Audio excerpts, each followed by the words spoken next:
Pengertian gaya kepemimpinan. Gaya kepemimpinan adalah cara atau karakter pemimpin dalam mempengaruhi bawahan untuk mencapai tujuan organisasi.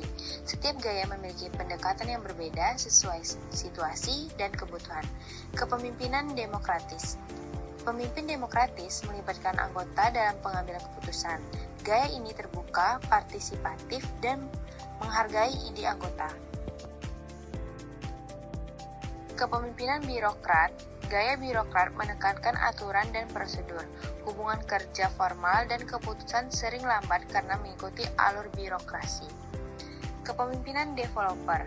Pemimpin developer fokus membangun kerjasama, bekerja teratur, dan memberikan wewenang agar anggota bisa berkembang. Kepemimpinan eksekutif. Gaya eksekutif percaya pada kemampuan anggota, fokus pada kualitas kerja, dan mendukung pengembangan kemampuan individu. Kepemimpinan organisatoris dan administrator. Pemimpin organisatoris sangat terstruktur, membagi tugas dengan jelas dan selalu berdasarkan data atau informasi. Kepemimpinan resmi. Pemimpin resmi mendapatkan legitimasi dari pihak berwenang. Ia melindungi, mengayomi, dan memprioritaskan kepentingan bersama.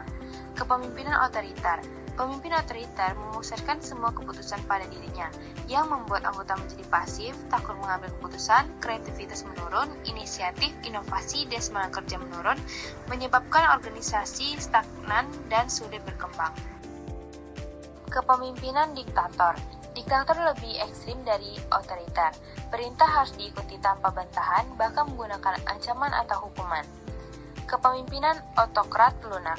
Masih otoriter, tetapi pemimpin terlihat lebih lembut.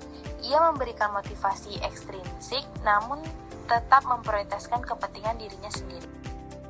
Kepemimpinan pembelot. Gaya ini menunjukkan pemimpin yang menghindari tanggung jawab dan tidak aktif dalam pemimpin, tidak membuat rencana kerja yang jelas serta malas menghadapi masalah. Kepemimpinan misioneri. Pemimpin terlihat ramah dan peduli, tapi sebenarnya ingin mempertahankan kontrol agar bawahan tetap patuh, menggunakan kedekatan manusiawi untuk menutupi sifat otoriternya.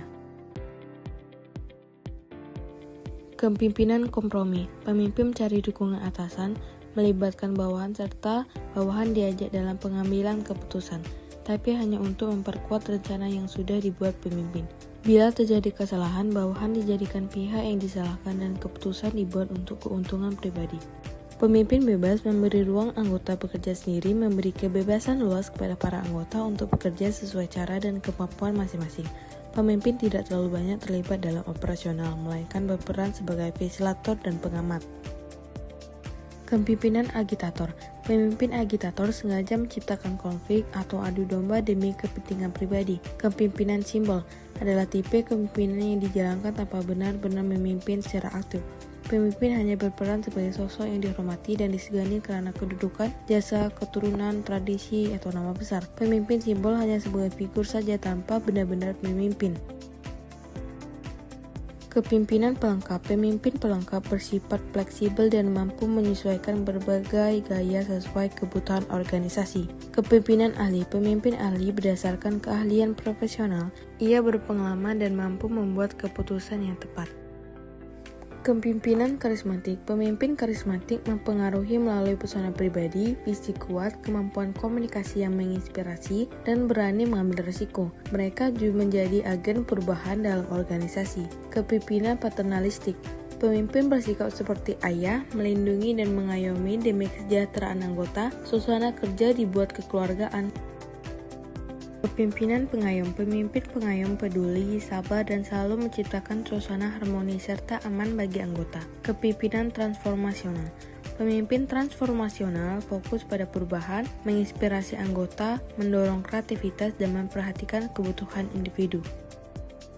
Kepemimpinan yang berorientasi tugas. Gaya ini menekankan ketepatan, prosedur, dan hasil kerja yang benar untuk mencapai tujuan organisasi. Kepemimpinan berorientasi hubungan kerjasama. Pemimpin membangun hubungan yang saling menghargai dan menekankan kerja sama tim.